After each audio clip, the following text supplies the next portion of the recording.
जय हिंद दोस्तों, हमारे चैनल एजुकेशन पॉइंट में आप सभी लोगों का स्वागत है। आज हम आपके लिए लाए हैं एक और बेहतरीन टॉपिक, वो भी प्रथम पंचवर्षीय योजना के रूप में। वीडियो अच्छा लगे तो शेयर जरूर करना दोस्तों।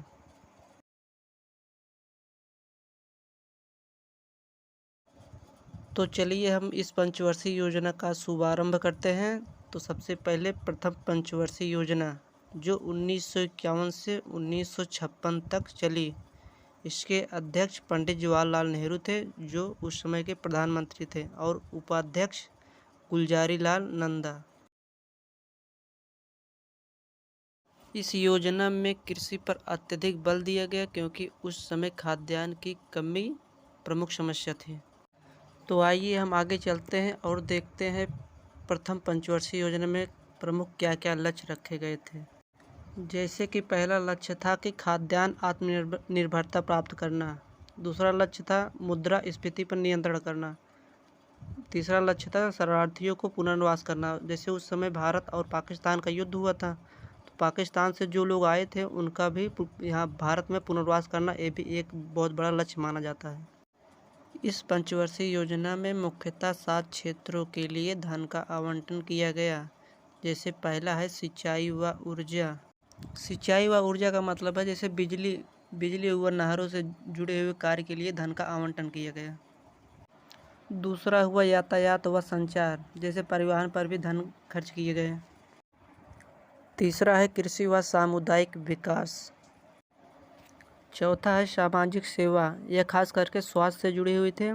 पांचवा है उद्योग, मुख्य रूप से कृषि पर यह आधारित थे।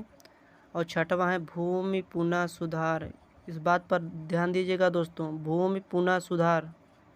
और सातवां है अन्य क्षेत्र व सेवाएं, जैसे छोटे मोटे कुटीर उद्योग हो गए, लघु उद्योग हो गए आदि।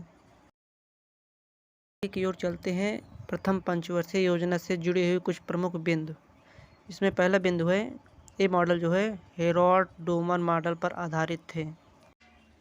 हेरोल्ड और डोमर, इन दो व्यक्तियों के द्वारा इस विकास में क्या क्या मॉडल रहेंगे, किस प्रकार से हम अपने लक्ष्य को प्राप्त करेंगे, ये सब रूपरेखा रखी गई इन दोनों के द्वारा। दूसरा बिंदु था सर्वांगीण विकास की प्रक्रिया प्रारंभ करना, ताकि राष्ट्रीय आय को बढ़ावा दिया जा सके। तो अगले पॉइंट पर चलते हैं। जैसे प्रथम पंचवर्षीय योजना में भारत सरकार ने सिंचाई परियोजनाओं में निवेश किए हैं, जैसे भाखड़ा नांगल बांध और हीराकुंड बांध और ब्यास परियोजना जैसी परिकल्पनाएं शुरू की। जैसे कि उस समय अमेरिका में टेम्सी नदी पर बांध बनाने की प्रक्रिया चल रही थी, तो भारत सरकार ने भी उसकी देखा देखी में ये परिकल्पनाएं भारत में भी शुरू कराईं। तो आइए आगे चलते हैं, देखते हैं कि प्रथम पंचवर्षीय योजना में योजना आयोग ने क्या लक्ष्य रखे और क्या लक्ष्य की प्राप्ति की।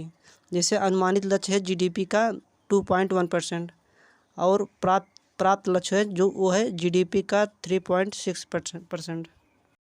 तो न केवल ये अपने लक्ष्य की प्राप्ति की, बल्कि अब तक की सभी पंचवर्षीय योजनाओं में प्रतिशत लक्ष्य के मामले में सबसे आगे थी। तो ये प्रतिशत के मामले में सबसे अग्रणी पंचवर्षीय योजना थी। तो इस प्रकार प्रथम पंचवर्षीय योजना से उत्साहित होकर के भारत सरकार ने अगली पंचवर्षीय योजना के लिए कदम बढ़ाए। तो दोस्तों, आपको ये प्रथम पंचवर्षीय योजना कैसी लगी? अगर अच्छी लगी हो तो चैनल को सब्सक्राइब जरूर कर लेना, ताकि आने वाली अगली वीडियो जो है द्वितीय पंचवर्षीय योजना जो 1956 में शुरू हुई, वो आपको आसानी से मिल सके। धन्यवाद।